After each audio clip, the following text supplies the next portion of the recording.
What up, guys? JP back at you once again, bringing you guys day number 6 in my 14th annual 31 Days of Horror, a series in which we watch and review 31 horror films in 31 days, all during the month of October, leading right up to Halloween.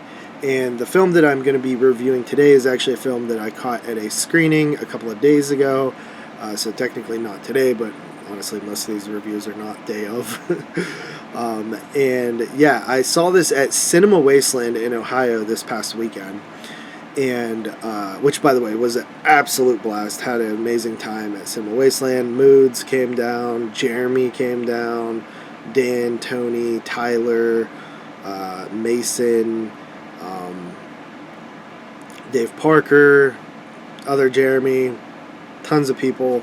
A lot of people that are listeners of the show. Met a ton of new people that I'd never met before that happen to be listeners of the show and stuff like that. But really cool. I also met the director of the film in question, and the film that I'm talking about is The Emasculator, which I actually have on a VHS here. But I did watch the, I think, DVD or Blu-ray version at Cinema Wasteland. But I wanted something to hold up, so I got the VHS copy here. This film is directed by Susanna Capostacchi, I believe. I believe it is something similar to that. She did tell me in person, but I'm horrible with remembering how to pronounce names, so my apologies, Susanna. But yeah, it also is produced by Tim Ritter, who everybody should know from his years of filmmaking. And then, yeah, so this movie came out, I believe, last year, technically, but physical media release maybe this year. Not 100% sure on that. But yeah, it's between this year and last year. But they did a screening of it at Cinema Wasteland, so of course I had to check it out. First time watching this movie. And it actually stars Carly. So those of you should know Carly if you know anything about me, or 22 Shots. But yeah, so Carly is got a pretty big part in this movie. She plays the daughter of a ex-Army Ranger alcoholic whose wife has passed away, aka Carly's mom. Fun fact about this movie, there's actually a picture of a young little child Carly in this movie with her mom, and that is actually her real mom in the picture, which is pretty neat. But yeah, so this movie follows this ex-Army Ranger who is essentially trying to get revenge on a bunch of people who raped his daughter, being Cindy, who is the character that Carly plays. So basically Carly goes Cindy goes and hangs out with this dude. They roofie her and film an assault on her, and then they edit the footage, and they're basically, it's like a snuff type movie, you know, a legal pornographic type of film that they're you know, out there smut peddling around. And the father then tries to reach out to the sheriff, but the sheriff is actually the father of one of the people who committed this crime, so he's not very helpful. Eventually the father decides to take it into his own hands and go take revenge on the people who did his daughter wrong. There is something that happens later in the film that was a bit surprising. I don't want to go into it, but I thought it was kind of interesting and unexpected. So there is a kind of a big surprise in this movie that I enjoyed.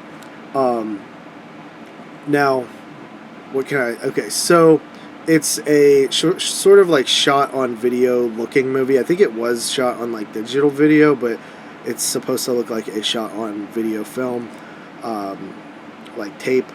And it definitely like does decent with that. There's some... the score in it's pretty good for the most part. The characters are pretty bad in it for the most part.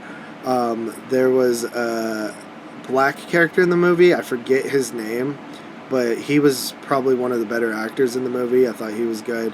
There's a guy who does his like gimmick is like he just loves eating cheese balls, like the little crunchy cheese balls that come in the big tub. That was kind of funny. And there actually is a they use the cheese ball container in the assault right there. If the cheese ball container is on Cindy's head, which is a little ridiculous. The actual assault scene isn't that graphic. There's definitely some nudity there, good bit of nudity, but it isn't like, because I was a bit weird. I didn't know how, obviously like seeing any like graphic rape scene is tough, but if it's someone you know, I feel like it's a lot more weird, so I was a little nervous about that, but it was fine. I didn't have any issues with it. It's in terms of a movie, I don't know if it's like, it's pretty tame, so it's like not really about that part of the film. The revenge is definitely much more graphic than the actual assault, so I thought that the revenge was really good. Like, there's tons of penis mutilation in this movie, which is, I guess, why it's called the Emasculator, because that's pretty much how, I mean, it's a little one note, because you are seeing only that pretty much, but at the same time, it's kind of satisfying, and it makes sense for the title of the film and what the film was about. There is also, like, hardcore pornographic shots inserted into the footage that I believe was just licensed footage of old porn films, and that was I actually liked that. I thought it added a lot of sleaze to the movie, and there's also some like car race footage that's inserted in there. It's kind of a weird video that they do there, but I don't see many people. The funny thing is, like, what they're selling this footage to, like, I guess perverts. I would be mad if I bought this footage, because I'd be like, what the hell is this? It's like, this is not very well edited, but I think that's also part of the characters. They're just idiots, you know what I mean? They're it's almost like a bit of over the top, like satirical in a way. I don't think you're supposed to take these characters super serious, but yeah, overall, I did have fun with the movie. I thought that it was appropriately paced. I didn't think that it like drug, which a lot of times no budget movies tend to drag. So I thought that was pretty good.